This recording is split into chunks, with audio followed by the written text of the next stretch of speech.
महाभारत के अनुसार कर्ण कुंती के पुत्र थे और जब सूर्य ने कुंती को वरदान दिया तो मंत्र से उन्हें पुत्र रूप में कर्ण की प्राप्ति हुई थी।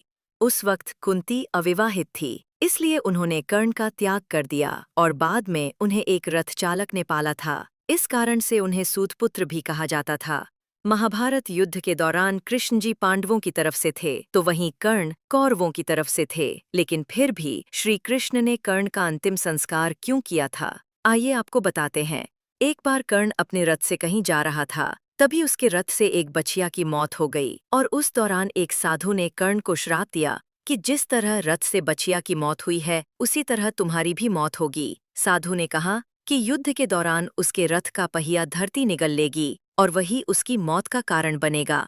महाभारत युद्ध के दौरान कर्ण के रथ का पहिया जमीन में धंस गया था और तभी अर्जुन ने अपना दिव्यास्त्र निकाला और कर्ण पर वार कर दिया। जिस प्रकार साधु ने श्राप दिया था उसी तरह कर्ण की मृत्यु हुई थी।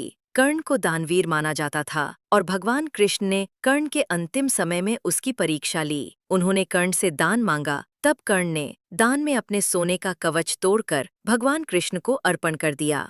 इस दानवीरता से प्रसन्न होकर भगवान कृष्ण ने कर्ण को वरदान मांगने को कहा। कर्ण ने वरदान रूप में अपने साथ हुए अन्याय को याद करते हुए भगवान कृष्ण के अगले जन्म में उसके वर्ग के लोगों को सुखी जीवन दान देने को कहा और दूसरे वरदान रूप में भगवान कृष्ण का जन्म अपने राज्य लेने को मांगा। इसके बाद उन्होंने कहा कि तीसरे वरदान आप मुझे दीजिए कि मेरा अंतिम संस्कार ऐसा कोई करे जो पाप मुक्त हो। भगवान कृष्ण ने सभी वरदान कर्ण के स्वीकार कर लिए, लेकिन तीसरे वरदान के बारे में वो सोचने लगे कि भला ऐसा कौन है जो पाप मुक्त हो। वरदान देने के वचनबद्धता थी, इसलिए कर्ण का अंतिम संस्कार भगवान कृष्ण ने अपने ही हाथों से किया था।